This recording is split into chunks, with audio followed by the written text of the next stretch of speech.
stylé pour vous. Et moi, je suis youtubeur. Vous connaissez YouTube? Ouais, je connais YouTube. Alors bon, je demande, il y en a qui ne connaissent pas, mais bon, vous connaissez. Donc moi, je fais des reportages dans les rues, en filmant, et je viens voir uniquement les jeunes. Ok. Vous êtes jeune? Ouais.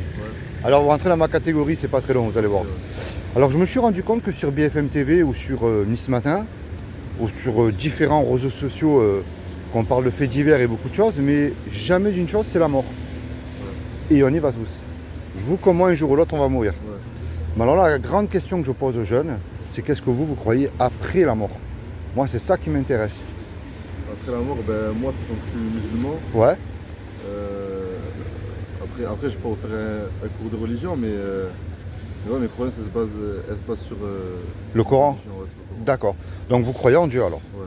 Et vous croyez aussi au paradis Et à l'enfer. et à l'enfer. Ouais. Alors en plus, c'est le sujet, ça tombe bien. Ok. Alors, aux yeux de Dieu, comment est-ce que vous savez, vous, si vous faites du bien ou du mal? Parce que s'il y a au milieu un jugement, il y a bien quelque chose qui nous permet d'avoir accès au paradis, on ne peut pas rentrer comme ça. Exactement. Ben, moi, comment dire, je me base sur les actions que je fais. Ouais, Après, je peux pas me qualifier de bon ou de mauvais musulman. d'accord. C'est juste d'être D'être meilleur le meilleur. aux ouais. yeux de Dieu. C'est ça. D'accord. Alors, vous savez comment on peut le savoir si nous sommes quelqu'un de bon ou pas? C'est par rapport à une loi que les musulmans acceptent, qui est la loi de Moïse, la loi de Moussa. Et elle est belle parce qu'elle montre d'une, dès que je vous leur ai annoncé que je ne peux pas vous juger, et elle ferme la bouche à tous les religieux qui soient mieux que nous aussi. Alors je vous rassure, moi je ne suis pas témoin de Jéhovah, ni rien de tout ça. Je ne remplis ni une église, ni une mosquée, ni une secte, ni une organisation. Et je ne vous juge pas non plus. Moi comme ça, c'est annoncé d'avance. C'est bon. Alors, il y a un commandement qui dit tu ne mentiras point. Est-ce que dans votre vie, y compris pour faire du bien, hein, ça vous est déjà arrivé de dire un mensonge? Bien sûr. Il y a quelqu'un qui dit qu'il n'a pas menti une fois, déjà c'est un menteur. Oui. Il y en a un autre qui dit tu ne voleras point. Est-ce que ça vous est déjà arrivé de prendre quelque chose qui n'est pas à vous, mais peu importe la valeur, hein? Oui, j'ai déjà volé. Moi aussi. Il y en a un qui dit tu honoreras toujours tes parents. Attention, il y a un piège. Est-ce que vous êtes sûr que vous les avez toujours honorés? C'est-à-dire exemple, honoré dans quel sens? Alors, est-ce que vous leur avez jamais désobéi? Si, tout à fait. Bon, à la crise de l'adolescence, on y passe tous par là, hein? Il y en a un qui dit tu mettras toujours Dieu en premier dans ton cœur. Avant que vous me donniez votre réponse, j'ai remarqué qu'on met Dieu en premier dans notre cœur dans problème judiciaire, problème de couple, problème d'argent. Est-ce qu'on le met tout en premier dans notre cœur quand tout va bien? Quand tout va bien, je peux. Ouais. Est-ce que vous le mettez en premier dans votre cœur quand tout va bien? Parce qu'en général, on le met quand tout va mal, hein? Moi, ce que je mets dans mon cœur, c'est. Moi, comment dire. J'obéis à Dieu en faisant la prière, donc sur ce point-là, je l'ai mis en premier. D'accord? Après, quand je dis mettre en premier, c'est dans quel sens? À chaque fois en premier. Par exemple, moi, ce que je crois moi fortement dans mon cœur, si vous vivez aujourd'hui, c'est une faveur que Dieu vous accorde. Mais pour vous rapprocher de lui. Et encore plus. Vous voyez? C'est ça que je crois moi. Oui. Et un dernier commandement, il y a un commandement qui dit tu ne commettras point d'adultère. Mais Issa, qui est Jésus pour les musulmans, il a mis une barre au-dessus. Quiconque a regardé un homme ou une femme avec de la convoitise a déjà commis même une image qu'il ne fallait pas. Et on l'a tous fait, ne serait-ce qu'une seule fois dans notre vie. Et vous voyez pourquoi elle est belle cette loi? Elle montre que j'ai pas le droit moi de vous juger. Je l'ai cassée comme vous la loi. Ouais. Montrez-moi un être humain, y compris un représentant de Dieu, qui peut dire Seigneur, tu me dois absolument le paradis moi. Depuis que je suis né, j'ai jamais menti, j'ai jamais volé, j'ai jamais regardé une femme du coin de l'œil pour la convoiter. Je t'ai toujours mis en premier dans mon cœur. Ça n'existe pas ça. Il y a un homme, après c'est d'après moi. Dis-moi, on peut se tutoyer? Oui, oui, on peut. Tu peux me tutoyer aussi, Ok. hein? C'est le prophète, D'accord, Mohammed sallallahu alayhi wa sallam. d'accord, D'après notre religion, c'est le meilleur des hommes ok, et il n'a commis aucun péché. d'accord. Alors, moi je vais t'expliquer ce que je crois moi. Ok. Tu vois, cette loi, elle montre qui, je te rejoins tout à l'heure, tu as dit un mot qui est merveilleux, c'est j'essaye d'être quelqu'un de bon. Mais si tu remarques bien, on va juste revenir en arrière face à la loi. Personne n'est bon. On est tous pécheurs aux yeux de Dieu. Depuis la chute d'Adam et Ève, nous sommes conçus et nés dans le péché. Montre-moi un homme qui a accompli les 10 commandements, je t'assure qu'il a accès au paradis tout de suite. Dieu le prend tout de suite. Mais ça n'existe pas, ça. Prophète Mohammed. Attends, je vais y arriver, regarde bien. Maintenant, la loi des 10 commandements, elle montre que toi comme moi, et la planète entière, si tu me poses la question, je te réponds oui. Nous méritons tous l'enfer. Parce qu'aux yeux de Dieu, nous sommes pécheurs et c'est le péché qui nous éloigne de Dieu et qui nous envoie en C'est la enfer. miséricorde qui nous en rapproche. J'y arrive, ça c'est vrai ce que tu dis. pour moi, c'est vrai qu'alors, tu crois en Dieu, donc c'est très bien. Pour moi, Dieu est un créateur, et un créateur, il aime ce qu'il crée. Par exemple, je sais pas, si ta maman prépare un couscous, même si c'est fatigant, ben, elle aime le plat qu'elle prépare. Ouais. C'est aussi simple que ça. Un mécanicien, il est passionné par les moteurs.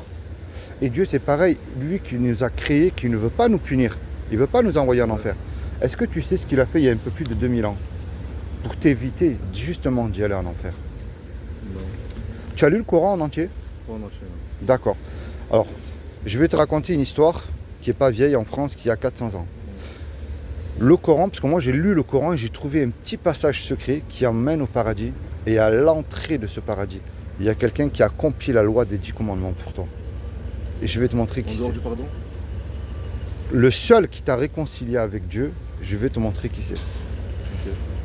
Il y a 400 ans, ce que le Coran appelle les gens du livre, c'est-à-dire les chrétiens de l'époque, les vrais chrétiens, parce qu'aujourd'hui, c'est pas celui qui a une croix autour du cou. Hein. Il y a aussi les gens de la Torah aussi. Exactement. Ouais, je sais, c'est vrai. Eh ben, il y a 400 ans, si toi par exemple tu étais un chrétien, que tu mettais que ton livre en pratique, parce que moi je crois que celui qui met son livre en pratique, Dieu le bénit en toutes sortes de bénédictions. Ouais. Et c'est vraiment celui qui lui est soumis. Hein. Comme musulman, ça veut dire soumis à Dieu. Ok. Je te parle pas du vendeur de drogue ou du terroriste ou tout ça. Je te parle du vrai musulman pieux, humble, qui met son livre aussi en pratique dans sa vie de tous les jours. Eh ben, à l'époque, en France, c'était les catholiques qui prospéraient, qui prenaient énormément d'ampleur. Et si tu étais toi uniquement un simple chrétien qui mettait avec ta femme dans ta maison ton livre en pratique, ben, Dieu te faisait prospérer dans le travail, dans toutes sortes. Mais les catholiques se sont aperçus avec le pape, ouh là là, il y a un problème, ceux-là, ils vont nous créer des problèmes parce qu'ils ne sont pas soumis à nous et au pape.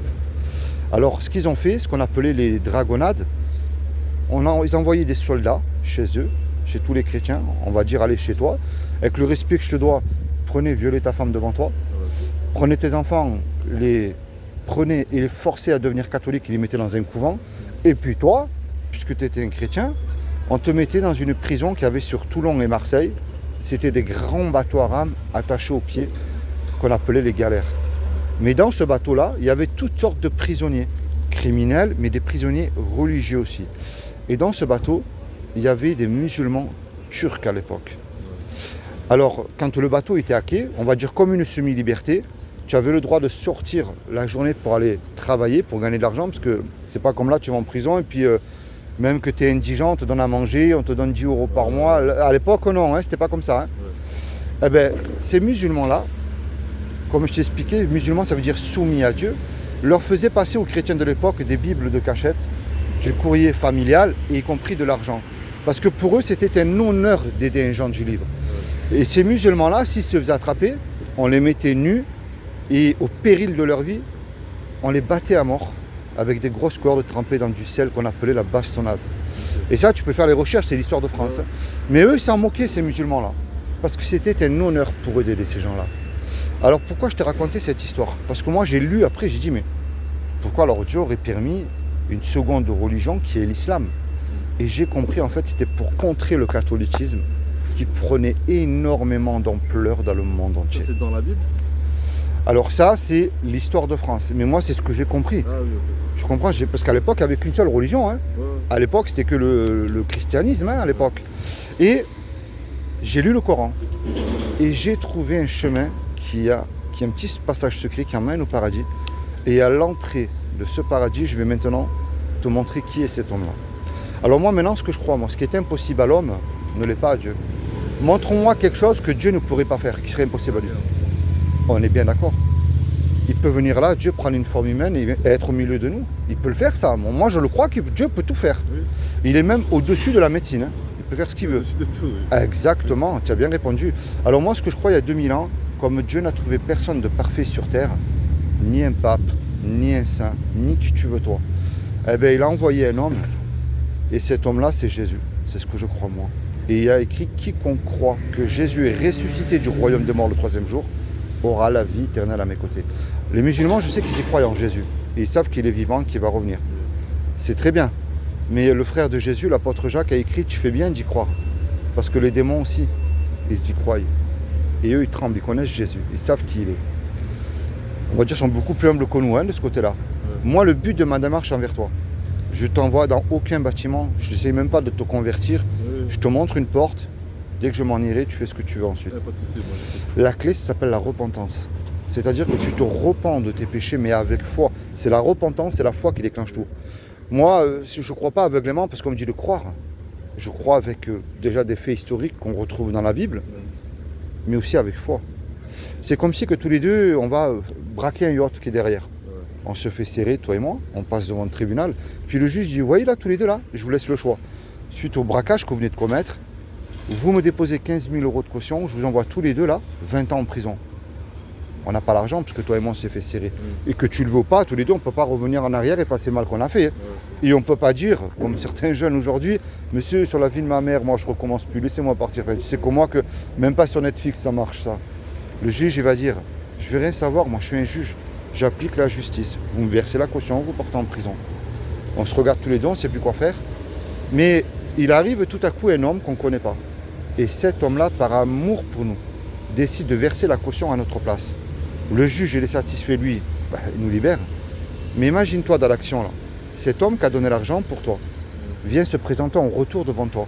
Qu'est-ce que tu vas dire à cet homme-là, sincèrement? Je le remercie. Exactement. Et s'il te demande un service, je me dis, tiens, un homme, tu vas lui rendre. Ouais. Est-ce que tu vois c'est quoi l'image que je viens de te donner là? Pas du tout, je pense que c'est par rapport à Jésus. Et ouais, tu as bien répondu. C'est ce que Jésus a fait pour nous. C'est le seul qui n'a jamais péché. C'est le seul qui a accompli la Torah parfaite. Et je peux t'encourager à faire la recherche. Tu ne trouveras jamais, jamais, y compris dans le Coran, que Jésus a péché. Par contre, Dieu a repris le prophète. Avec tout le respect que j'ai pour lui, même lui, il demandait la miséricorde de Dieu. Tu vois? Et ça, tu peux faire la recherche dans le Coran. Prophète. Le prophète. Mohamed. Ouais. Maintenant, moi, j'ai lu le Coran et je vais te montrer une sourate qui m'a scotché. Mais alors, scotché. Je vais te poser deux questions. Alors, je sais que les musulmans, ils croient en Jésus. Est-ce que tu dois lui obéir et deux, lire l'évangile? Alors, je sais que nous, on croit que l'évangile et la Torah, c'est des livres descendus par Dieu. Oui. Quand même si on Ouais. Donc, lire l'évangile, oui. Très bien. Maintenant, obéir à Jésus. Alors, obéir à Jésus, oui, en passant par Dieu, logiquement, parce que c'est un prophète, obéir à Jésus. D'accord. Alors, tu as très bien répondu. Tu sais, il y a un moment où Jésus il dit « Nul ne va au Père sans passer par moi ». Personne ne peut approcher Dieu sans passer par Jésus. Ça, c'est dans la Bible, tu peux le lire, c'est écrit noir sur blanc. Pourquoi je t'ai parlé de obéir à Jésus? Il y a une sourate qui est merveilleuse qui dit que les musulmans doivent obéir à Jésus. J'ai discuté avec certains musulmans, y compris même sur TikTok. Il y en a, bon, ils sont extrêmes, ils disent non, mais c'était pour le peuple juif. Ok, mais moi j'ai trouvé une sourate qui est terrible, elle fait froid dans l'eau. Et j'ai compris que le Coran, il dit que c'est pas lui qui est un guide et une lumière. Le Coran dit que l'évangile est un guide et une lumière. En fait, toi, il faudrait que je t'encourage, et je te le dis, à lire l'évangile parce que Jésus il dit « Je suis moi la lumière du monde ». Oui, l'évangile à la base, mais... Il n'a pas été falsifié. Avant que tu me le dises, je te sais le pas dis. qu'il a été falsifié, mais il y a eu un Nouveau Testament. Alors, je t'explique. La Torah et les livres du roi David, qui est écrit aussi dans le Coran, les prophètes Ésaïe, ça c'est l'Ancien Testament. Pendant 400 ans, Dieu n'a plus parlé avec aucun prophète. À l'époque, c'était Dieu parlait à travers des prophètes. Ouais. On est d'accord sur ce point-là. Oui. Mais le Nouveau Testament, c'est justement c'est ça l'évangile. C'est l'arrivée de Jésus et les apôtres qui ont proclamé l'évangile dans le monde entier. Qui a aussi le livre de l'Apocalypse et tout ça. C'est ça l'évangile. Il n'y en a que deux. C'est l'Ancien Testament, mais on n'est plus sous l'Ancien Testament. Le Nouveau Testament, il se base sur quoi? Ah ben c'est justement, c'est les évangiles. C'est l'évangile. Le Nouveau Testament, c'est Jésus. Uniquement Jésus. Et avec les apôtres qui ont fait ce que Jésus leur a demandé de faire. C'est-à-dire la grande mission d'annoncer l'évangile. C'est-à-dire que si on se base, alors si tu restes que sur l'Ancien Testament, je te dis que tu n'es pas sauvé. Parce qu'on n'est plus sous la loi, nous sommes sous la grâce. C'est un mot que tu as dit tout à l'heure, la miséricorde. Nous sommes, parce que Dieu nous a fait miséricorde à travers Jésus. Mais regarde, je vais te montrer quelque chose. Ça, c'est les sourates du Coran. Ok. Je t'ai expliqué l'histoire de France tout à l'heure. Ouais. Regarde bien ce que dit le Coran. Hop, Le Coran, il explique qui est chrétien et qui ne l'est pas. Le Coran enseigne qui est le véritable chrétien. Là, tu as les numéros des sourates, et là, c'est en arabe. Dis aux gens du livre, ça c'est les chrétiens, les gens du livre, vous ne tenez sur rien tant que vous ne vous conformez pas à la Torah et à l'Évangile, et à ceux qui vous a été descendu de la part de votre Seigneur, c'est-à-dire la Bible. Et certes, ce qui t'a été descendu de la part de ton Seigneur va accroître beaucoup d'entre eux en rébellion et en mécréance. Ne te tourmente donc pas pour les gens mécréants. Je remonte juste en haut. Vous ne tenez sur rien tant que vous ne vous conformez pas. Un vrai chrétien, pour moi, c'est celui qui met son livre en pratique dans sa vie de tous les jours. On est d'accord? Je suis d'accord. Le Coran enseigne que le véritable chrétien aime le véritable musulman. Quand tu vois que tout le monde se fait la guerre, mais le Coran il dit autre chose. Tu trouveras certainement que les juifs et les associateurs sont les ennemis les plus acharnés des croyants. Et tu trouveras certes que les plus disposés à aimer les croyants sont ceux qui disent « nous sommes chrétiens ». C'est qu'il n'y a parmi eux des prêtres et des moines et qu'ils ne s'enflent pas d'orgueil. Alors attention que l'orgueil c'est un péché aux yeux de Dieu. Le Coran enseigne que le véritable musulman doit écouter un véritable chrétien. Je te rassure, pas n'importe qui dans la rue. Et ne discuter que de la meilleure façon avec les gens du livre, sauf ceux d'entre eux qui sont injustes. Et dites, nous croyons ce qu'on a fait descendre vers nous, c'est-à-dire le Coran, et descendre vers vous, la Bible, tandis que notre Dieu et votre Dieu est le même, et c'est à lui que nous nous soumettons. Moi, ce que je suis en train de faire avec toi, c'est que je discute de la meilleure façon avec la parole de Dieu, tout simplement. Le Coran enseigne que le véritable musulman peut croire le véritable chrétien. C'est-à-dire que là, si vous doutez de moi, et si tu es en doute sur ce que nous avons fait descendre vers toi, c'est-à-dire là le Coran, interroge alors ceux qui lisent le livre révélé avant toi, c'est-à-dire la Bible. La vérité certes t'est venue de ton Seigneur, ne sois donc point de ceux qui doutent. Les deux questions de tout à l'heure. Le Coran enseigne que le véritable musulman doit suivre l'Injil. Alors avant que je te l'annonce, il y en a qui disent oui mais c'est plus l'Injil d'avant. Non. Il y a deux imams qui ont dit non, l'Injil n'a pas changé. Il a mal été interprété. Ça veut dire que moi je suis un simple chrétien de la Bible, pas plus. Tu as les catholiques qui interprètent à leur manière. Or que mariage homosexuel, Dieu en a en horreur, prier devant des statues, Dieu en a en horreur. Les protestants interprètent à leur manière, les témoins de Jéhovah aussi. Mais non, ils n'ont rien compris ces gens-là. Et nous avons envoyé après eux Jésus, fils de Marie, pour confirmer, pas retirer, confirmer ce qu'il y avait dans la Torah avant lui. Et nous lui avons donné l'évangile où il y a guide et lumière. Stop. Guide et lumière. Le Coran, il enseigne que l'Injil, c'est un guide, mais derrière, il faut que tu saches qui est cette lumière. Le Coran enseigne que le véritable musulman doit obéir à Jésus. Et quand Jésus apporta l'épreuve, il dit, là c'est Jésus qui parle, je suis venu à vous avec la sagesse et pour vous expliquer certains de vos sujets de désaccord. C'est entre les musulmans et les chrétiens. Craignez Dieu et obéissez-moi. Alors sur cette sourate-là, il y en a qui me disent oui mais c'était avant pour le peuple juif. D'accord, mais alors ça voudrait dire que les deux sourates que je vais te montrer là, elles sautent. Et il y en a une qui est terrible à la fin. Regarde. Après moi je suis d'accord, je dis pas que c'est pour... Bien sûr. Alors, le Coran enseigne que si tu crois l'Injil, tu es sur le bon chemin. Ceux qui croient à ceux qui a été descendu, révélé, c'est-à-dire le Coran, et à ceux qui a été descendu avant toi, la Bible, et qui croient fermement à la vie future, c'est-à-dire la vie après la mort, ceux-là sont sur le bon chemin de leur Seigneur, et ce sont eux qui réussissent dans cette vie et dans la vie future. La plus terrible qui fait froid dans le dos, c'est celle-ci. Le Coran enseigne que si tu crois Jésus, tu seras élevé. Rappelle-toi quand Dieu dit, là c'est Dieu qui parle, « Ô Jésus, certes, je vais mettre fin à ta vie terrestre, t'élever vers moi, te débarrasser de ceux qui n'ont pas cru en Jésus, et mettre jusqu'au jour de la résurrection ceux qui te suivent au-dessus de ceux qui ne croient pas en Jésus et en la Bible.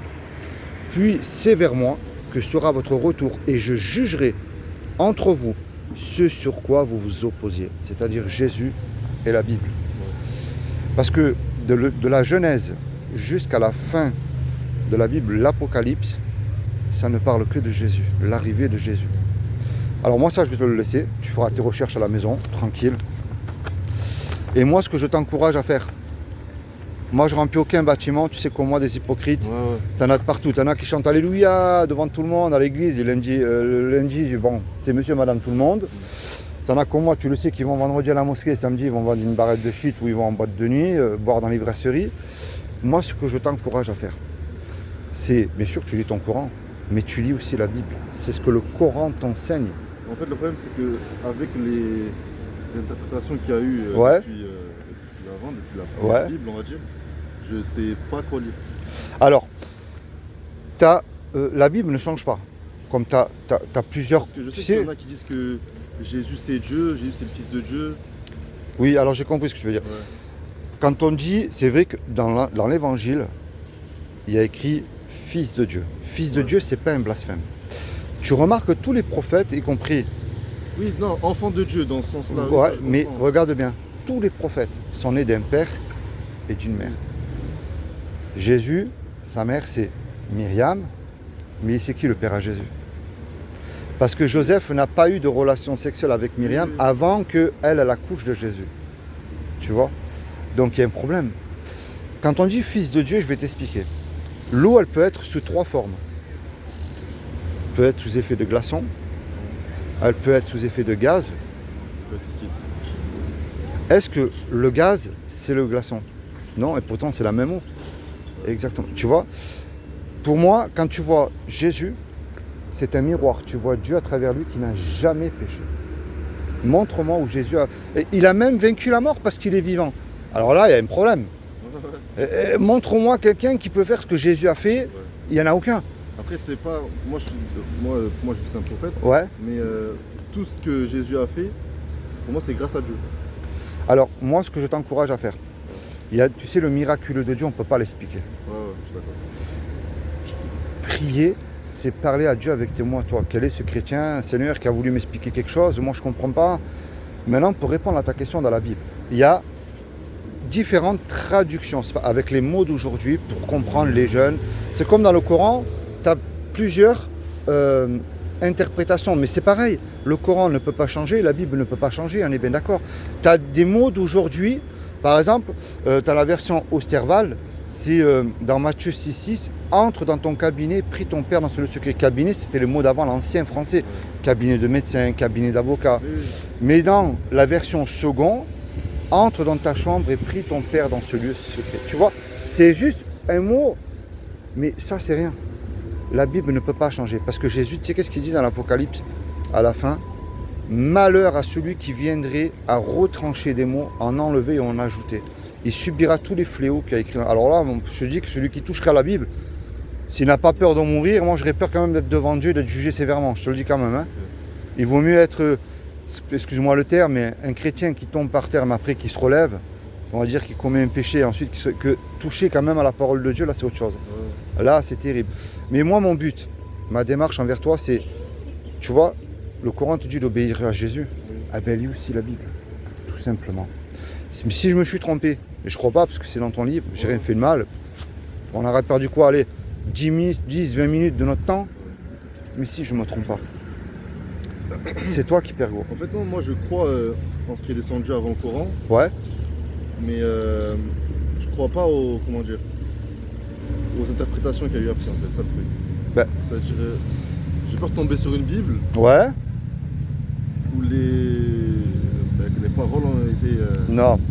Tu sais, je vais t'expliquer une chose. Pourquoi il y a plusieurs branches C'est-à-dire du christianisme? Enfin, pas du christianisme, mais la Bible a créé plusieurs branches. C'est le catholicisme, le christianisme... Oui, mais c'est les hommes. Ah ben justement, c'est une très bonne question. L'homme, si tu remarques bien, tu sais à l'époque, dans l'Ancien Testament, dans la Bible, c'était Dieu qui gouvernait son peuple. Ouais. Ils obéissaient, c'est lui qui donnait les ordres. À travers les hommes. À travers des prophètes comme Moïse, comme Josué. Et à un moment, avant le roi David, il y a un moment, Dieu se rebelle contre les prophètes. Et il dit stop, on ne veut plus que ce soit Dieu qui nous gouverne, on veut que ce soit un roi. Les rois, c'est avec la comparaison d'aujourd'hui, les présidents. Ok. Dieu a dit ok, et ça c'est écrit noir sur blanc dans la Bible. Ok, mais tu vas dire à mon peuple qu'ils vont avoir des taxes et d'impôts, qu'ils auront ceci, qu'ils auront cela. Et aujourd'hui, tu vois que tout va mal, mais parce que c'est écrit noir sur blanc dans la Bible, les gens n'ont jamais eu. Imagine tout le président des mondes entiers qui disent stop, on met la clé sous la porte, on va faire tout ce que Dieu nous demande de faire. Ce serait le paradis sur terre. Hein. Maintenant, pour répondre à ta question, les catholiques, c'est pas des chrétiens. Dans la Bible, il n'y a pas de pape. Jésus se baladait pas en papa mobile, hein. Il n'avait pas des gardes du corps autour de lui, il n'était pas dans les palais. Hein. Au contraire, il était avec les prostituées et les ivrognes, pas pour devenir comme eux, non, leur montrer le véritable chemin qui mène à la vie éternelle. Et il y a un moment, Jésus il dit aux pharisiens de l'époque, c'est-à-dire les juifs, tu sais, avec les grandes robes, comme tu vois aujourd'hui, hein, les prostituées et les ivrognes vous devanceront. C'est-à-dire qu'eux, ils iront réellement au paradis, mais vous êtes bons extérieurement, mais à l'intérieur, zéro. Les catholiques, ce n'est pas des chrétiens. Pourquoi? Parce que Dieu condamne sévèrement l'idolâtrie. Donc quand tu les vois se prosterner, allumer un cierge devant une statue, dans la Bible, il n'y a pas écrit qu'il fallait allumer les cierges. Deuxièmement, mariage homosexuel, Dieu en a horreur. Alors quand tu vois aussi que même les protestants, Martin Luther, je crois que dans sa tombe, il doit se retourner. Hein. Tout ça, se confesser à un prêtre, non. Le seul intermédiaire entre Dieu et toi, c'est Jésus au milieu. Ça, c'est écrit aussi dans la Bible. Ensuite, les témoins de Jéhovah, ils disent que Jésus, c'est un archange, alors que les archanges et les anges lui sont soumis. Jésus, c'est le seul qui a réprimandé Satan. Il lui a dit, arrière de moi, Satan, pouf, il est parti, Satan. Aucun n'a réussi et n'a le pouvoir de chasser Satan. Donc déjà, tu vois, eux, il y a un problème avec eux. Et eux, c'est dans une secte, les pauvres, ils font de la peine, il faut juste prier pour eux, tu vois. Les Mormons, ils disent que Jésus était en Amérique, qu'il y a eu un nouveau livre. Mais du coup, qu'est-ce qu'on doit lire? Uniquement la Bible. Quand tu vas lire la Bible, là, je te donne la réponse. Quand tu vas lire la Bible, mais avec un cœur soumis, ouvert, tu vas dire, ouh là là, attends. Toi, mon ami, c'est bien beau ton discours, ce que tu me dis, mais là, c'est pas écrit. Hein. Toi, ce que tu me dis là, mais tu ne mets pas en pratique ce qui est écrit, parce que Dieu en a en horreur, là. Tu vois la différence? C'est parce que ces gens-là ne lisent pas la Bible. Et je te donne ma réponse. Ils interprètent la Bible à leur manière.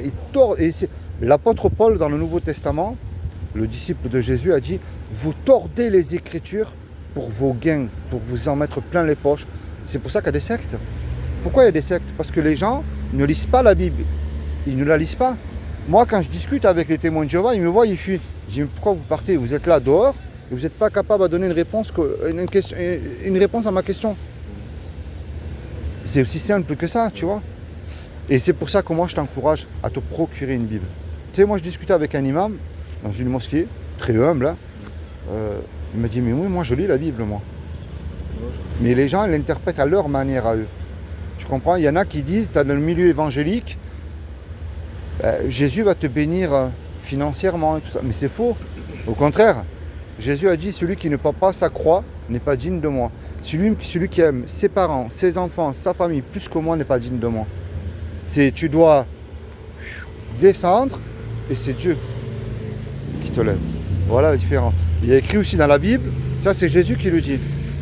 Il y a deux portes, larges et spacieuses. La porte qui mène à la perdition et à l'enfer. Là, il y en a beaucoup qui y rentrent. Petite et resserrée, la porte qui mène à la vie éternelle. Et il n'y en a pas beaucoup qui y rentrent là. Et là, tu ne rentres pas par deux. Hein. C'est pas avec ton épouse ou tes enfants, hein, c'est seul. Et Jésus, il te dit, si tu aurais la foi comme un petit grain de moutarde, tu diras à ta montagne, jette-toi dans la mer. Montagne, c'est une image. Ouais. Montagne de doute, montagne, je sais pas moi, d'addiction. Il y en a qui sont accros à la pornographie, à la drogue, à l'alcool. Mais c'est à ne point de douter. Le doute, c'est un péché aussi. Ouais. Jésus, il y a un moment, bon, c'est moi, je l'interprète un peu pour, si tu doutes de moi. Au contraire, si Jésus te dit obéis-moi, ben, je vais lire la Bible. Ouais. Peu importe ce que les hommes lui disent. Tu sais, et je vais terminer avec ça. Un pasteur, un curé, un pape, un imam, un rabbin, ce que tu veux toi, quel représentant de Dieu, n'importe. Ça reste des hommes, ils peuvent se tromper. Hein. Ouais. Moi, je peux me tromper. Hein. Oui. Mais Dieu ne peut ni mentir, parce qu'il a en horreur le mensonge, j'ai compris pour faire du bien, il a dit tu mentiras pas plus. Et il ne peut pas se tromper non plus. C'est aussi simple que ça. Ouais, tu vas faire le grand saut dans la mort. toi comme moi. Mais est-ce que Jésus ne serait pas ton parachute? Qui te dit que si tu places ta foi en lui seul, ben, tu as accès au paradis. Alors en lui seul, Eh ouais. pas seul. Tu sais, vous lisez pas les livres des hadiths? C'est-à-dire on lit pas. Les livres hadiths, des hadiths. Oui, si on peut les lire. Alors, il y a un moment, parce que attention, le prophète se basait sur la Bible aussi. Ouais. Il y a un moment, alors je ne sais pas si elle a commis un adultère, elle a commis un péché cette femme-là. Et il l'emmène au prophète. Et ils lui disent, prophète, qu'est-ce qu'on doit lui faire à elle? Le prophète, il était assis sur un coussin, il enlève, et il dit, apportez-moi la Torah. Il s'assoit dessus, et il dit, allez voir les gens du livre, et faites ce qu'ils vous diront de faire. Tu vois? C'est pour ça que moi je t'encourage. Il s'assoit sur la Torah? Ouais. C'est le livre, c'est la sourate Yunus. Dans une sourate? Ouais. Je savais pas. Ouais. Et tu peux faire la recherche. Ouais, je vais regarder après. Ah ouais, tu tapes, comme je t'ai dit, ils ont surpris une femme en adultère, Ouais. et ils l'emmènent au prophète. Tu vois, c'est pour ça que je te dis, procure-toi une Bible. Lis ce que tu comprends. Ce que tu comprends pas, c'est pas grave, ça viendra plus tard. Ben, je prends le mensonge, c'est plus simple. Tu vas dire là, si je mens, ma petite amie, mes parents, mon patron, mon prof ou je ne sais qui, je m'en fous, hein, personne ne le sait de toute manière. Mais attends, je peux plus me comporter comme ça, moi. Ouais. Et il m'accorde le paradis gratuitement. Sinon, ça voudrait dire que moi-même, je lui crache une deuxième fois au visage. Tu vois, c'est ça la foi. Prends pas pour argent comptant ce que je te dis, mais cherche la Bible et le Coran. Et quand tu vas lire la Bible, tu vas dire, attends, c'est fou, c'est pour moi ça. Est-ce que tu as une Bible à toi? Non, après moi je suis issu de, comment dire, je suis naissance de deux religions on va dire. Mon père D'accord. est musulman, ma mère chrétienne. Ah, c'est pas le hasard que je te rencontre alors. Voilà. Je crois qu'elle a prié pour toi. Hein. J'ai été, c'est pas j'ai été proche, mais ma grand-mère elle est, je sais même pas ce qu'elle est, je sais pas si elle est catholique ou chrétienne, je sais pas. Ouais, Mais elle m'a déjà emmené dans des églises, des trucs comme ça. ouais, Ça m'a jamais vraiment trop intéressé. d'accord, Mais après moi je crois en la Bible depuis le Coran. d'accord, Après je me suis jamais intéressé à la religion chrétienne en vrai. d'accord. Si je te fais cadeau d'une Bible, c'est gratuit, t'as rien à me donner, tu la prends? Oui bien sûr. Ah ben je te la donne. Je vais pour ça dans la rue. Après, toutes les questions, c'est bien, tu as de très très bonnes questions. Tu sais, Dieu nous demande de le chercher. Hein. Quelqu'un qui te dit qu'il a trouvé Dieu, je peux t'assurer qu'il tombe par terre, c'est pas possible. Alors, la réponse à tout à l'heure, quand tu disais fils de Dieu. Très bonne question d'ailleurs. Tu as la réponse là. Dans l'évangile de Jean. Et moi, je t'encourage à commencer à lire l'évangile de Jean. Tu as l'Ancien Testament, tu as la Torah, tu as les psaumes, c'est des prières que le roi David a adressées à Dieu. Et là, tu as tout le Nouveau Testament. Souligne ce que tu comprends. Quand tu vas Je peux faire dessus? Oui, souligne. Tu soulignes ce que tu comprends. Quand tu vas dire, mais c'est fou, ce verset, c'est pour moi. Souligne, n'aie pas peur. Souligne ce que tu comprends. C'est ça que Dieu demande. Okay. Moi, dans ma Bible, il y a des choses qui me touchent. Boum, je souligne. Je dis, mais c'est magnifique, c'est pour moi ça, Seigneur. Tu sais, moi, je suis un ancien dealer. Et ma femme a prié pour moi. Je disais, laisse-moi tranquille, toi et ton Jésus, là, c'est bon. Là. Si je ne veux pas vendre ma barrette ou mon pochon, là, il n'y a personne qui me donne à manger, moi. J'étais un idolâtre de l'argent, un fornicateur. J'étais... tu pouvais pas me faire confiance, moi. Tu lui posais quelque chose là. Mais un jour, je suis rentré en prison pour un gros trafic international. Et il y avait le mafieux en premier, le bras droit juste en dessous, et moi, j'étais en troisième. Mais je ne savais pas que j'étais dans le troisième. Et on était très nombreux. Ils étaient tous incarcérés à Nice, sauf moi. Ils m'ont mis à Aix-Halloween. Et au bâtiment arrivant, une aumônière vient me voir. Elle me dit, je ne devais pas venir te voir, toi. Mais c'est le Saint-Esprit qui m'a poussé à venir te voir, toi spécialement. Lis la Bible et commence à lire l'évangile de Jean. Je dis, qu'est-ce qu'elle me dit, elle? J'ai rien compris, hein. Mais j'ai eu la chance que j'avais cette Bible-là avec l'Ancien Testament. Et mon cœur pourri s'est transformé en cœur de chair et d'amour lorsque j'ai été touché par le prophète Ésaïe. Et je me suis repenti, sincèrement. Je me suis mis à pleurer, je me suis repenti parce que j'avais fait beaucoup de mal. Je vendais la mort, hein, je vendais de la cocaïne, c'est la mort hein, que tu donnes là, c'est terrible. Hein. Et ma femme, à chaque fois qu'elle venait au parloir, au lieu qu'elle me fasse un câlin ou quoi, elle me parlait tout le temps de Dieu. Je dis, mais qu'est-ce qu'elle me dit à chaque fois elle? Et mon avocate, ça n'allait pas avec elle. Au lieu qu'elle me défende, je m'enfonçais encore plus. La juge d'instruction, parce que j'étais en instruction criminelle. Un mandat de dépôt d'1 an, renouvelable 3 fois. Que je parle ou que je parle pas, elle ne pouvait pas me blairer. Ça ne marchait pas. Et en plus, je voyais ma femme une fois par mois, parce que, tu sais, nous, on se plaint en prison, mais en vérité, c'est ceux qui sont dehors qui souffrent le plus pour venir te voir. Je dis, Seigneur, je ne te demande pas de me libérer, je sais que ça, c'est pas impossible à toi. Je te demande uniquement de voir ma femme un peu plus souvent. Et la surveillante, à 6h du matin, elle me dit, ouais, Philippe, prépare tes affaires, tu vas être transféré définitivement. Ce qui m'arrive encore, déjà, j'avais désigné mon avocate, parce qu'elle ne me défendait pas, la juge, ça allait pas. J'approchais à la fin de mon mandat de dépôt, je me suis dit, je vais être renouvelé encore une fois pendant une année encore. Je prépare mes affaires et on me dit transfert M à Nice, à la maison d'arrêt de Nice. Mais malheureusement, tous ceux qui... On était une trentaine dans le dossier. Et en plus, il y avait le mafieux qui avait été transféré de Naples à Paris, de Paris à Nice. Je ne pouvais pas circuler comme je voulais, c'était interdit, j'étais écrit en rouge, moi. Et ils m'ont mis en QI, en quartier d'isolement. Là, c'est où tu finis cachetoneur, tu dors toute la journée de cacheton ou tu te suicides. Bah, tu me diras, tu as la cellule seule, t'es bien. Mais promenade seule, ils bloquent tous les mouvements, tu vois personne. Je sais pas, je vais devenir fou. Parloir si, mais ils bloquaient tout le monde. C'est-à-dire même, je voulais discuter avec un ami, quoi, je pouvais pas, rien, impossible. Je me suis dit, je vais devenir fou, c'est pas possible. Et je me suis accroché à la Bible. Et j'ai commencé à lire. Et à un moment, j'ai dit à ma femme, écoute, j'arrive à la fin du mandat de dépôt, là, j'ai pas d'avocate, comment je vais faire? Elle me dit, écoute, fais confiance à Dieu. Et j'ai dit, tu sais quoi, je vais pas payer un avocat, je vais demander un avocat commis d'office. J'ai dit, je remets tout entre les mains de Dieu. Et il y a un moment, mon avocat commis d'office, il vient me voir. Parce qu'à Aix, je n'en ai eu aucun qui est venu me voir, je ne savais même pas c'était quoi un parloir avocat. Et là, l'avocate, elle me dit, écoute, j'ai une mauvaise nouvelle à t'annoncer, tout le monde met tout sur ton dos. Je dis, c'est pas possible, j'ai piqué une crise de nerfs. Je rentre dans ma cellule, je devenais fou, j'ai tout cassé. Et à un moment, je range tout dans ma cellule, je me fais à manger. Et je prie, je dis, Seigneur, tu connais tous mes péchés, même les plus secrets. Je te demande uniquement de fermer la bouche à toute personne qui dirait un mensonge sur moi lors de la confrontation devant la juge d'instruction. Parce que j'ai eu la confrontation avec le mafieux là. Et dans la nuit, et véridique, je ne te vends pas du film moi là. Une grande lumière blanche illumine toute ma cellule. Et je regardais le réveil, je m'avais acheté un réveil à 4h du matin. Et j'entends une voix, mais tu ne pouvais pas la contredire cette voix.